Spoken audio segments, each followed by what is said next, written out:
Happy Friday, Brian Manning here with the weekly update. My gosh, we have all kinds of stuff to talk about this week, but before we do, just want to remind you, Fall Fiesta coming up Sunday, October 17th. Super pumped, doing it outside of the park this year in Boulder. We got tacos, margaritas. We're going to create a fall studio scene. We have a professional photographer coming in to do family photos for people. Take a look at our website. It's in the email here, the link for information on the event and how to RSVP. Can't wait to see everybody there. Let's talk about what's going on in the markets because it's all kinds of news this week. So Monday this week, we had stocks that were lower, all based on Evergrande's information coming out of China. So there's a company in China that has about $300 billion in debt. And there's just concerns right now that they will not be able to meet their debt payments that are coming due. And if they don't meet their debt payments, what the impact would be economically in China and around the world. So we'll have to wait and see, but certainly all eyes on this company right now to see what's going to happen. Tuesday this week, we got housing starts. So housing starts looked okay. You know, the headline number on a month-over-month basis was up 4%, but that really takes into account single-family residences and multifamily. So if we just look at single-family residences were down 3%, which is really just meaning that we're still undersupplied in the housing market. Also, new permits were flat, so we did not see an increase or a decrease of new permits. And completion, so homes being completed and delivered to the marketplace, were down 5%.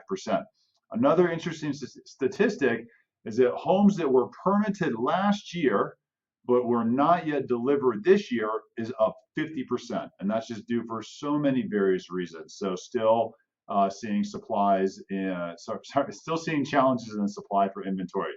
Wednesday this week, we got existing home sales on a month-over-month basis. They were down 2%. Still seeing inventory on a year-over-year basis down 13%. New construction is down, completion of homes is down, inventory on resales is down. So you're going to see, of course, a lower than expected existing home sales because inventory is just really tough to come by. And then probably the most impactful this week on Wednesday was we had Jerome Powell, President of the Federal Reserve, speaking, wrapping up a two-day meeting. Okay, so the Federal Reserve really has two tools that they can use towards monetary policy with stimulating the economy. One they have is what's called the Fed funds rate, which is when you hear rates drop down to near zero levels. That's the Federal Reserve dropping rates. The other is their asset purchasing program, could also be called quantitative easing. So right now, the Federal Reserve, as a result of COVID, has been actively purchasing mortgage-backed securities in U.S. Treasuries. If you've watched any of these videos, we've talked about this in the past. So Federal Reserve is buying $80 billion a month of U.S. Treasuries, and they're buying $40 billion a month in mortgage-backed securities. Typically, these asset purchases used to add stability into the U.S. economy and also force rates down to spur consumer spending are really used in emergency conditions. Well, this really started March of April of last year, knee-deep in COVID, and the question would really be, are we really in emergency conditions anymore? No, probably not.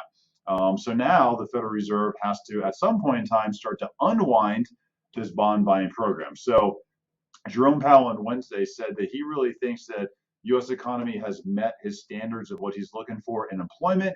He does not need to see a blockbuster report for the month of September for them to start tapering.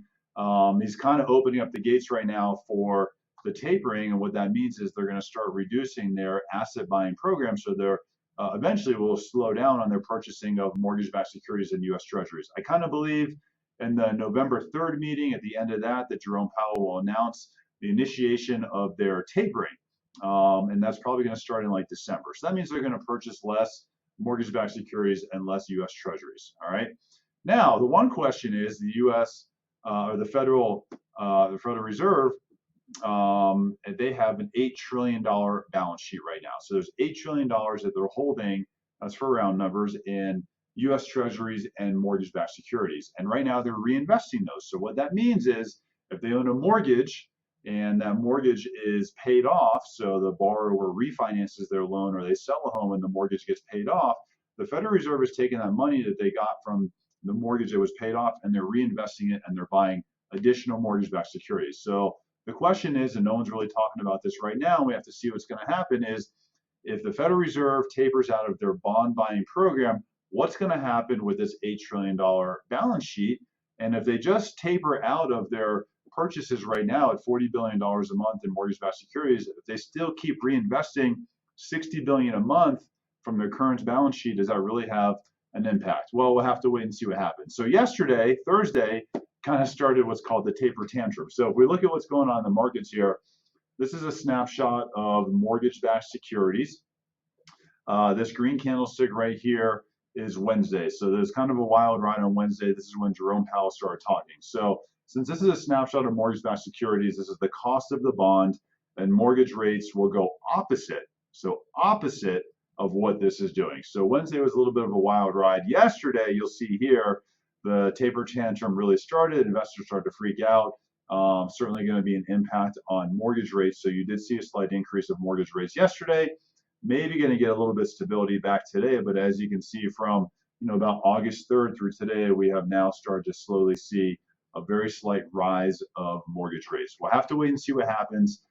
As we talked about, there's a lot of moving parts right now. We have the Federal Reserve. We have to wait until November to see what they're going to say. We have to see if there's any word of reinvesting with this $8 trillion balance sheet. I don't really know what's going to happen, but it's going to be interesting to see how it impacts everything. I know this is a long update for today. I'm sorry, but there's a lot of news to get out. I'm around all weekend. If you have any questions, let me know. Call me, text me, whatever works for you. I'd love to help you. Happy Friday. Have a great day.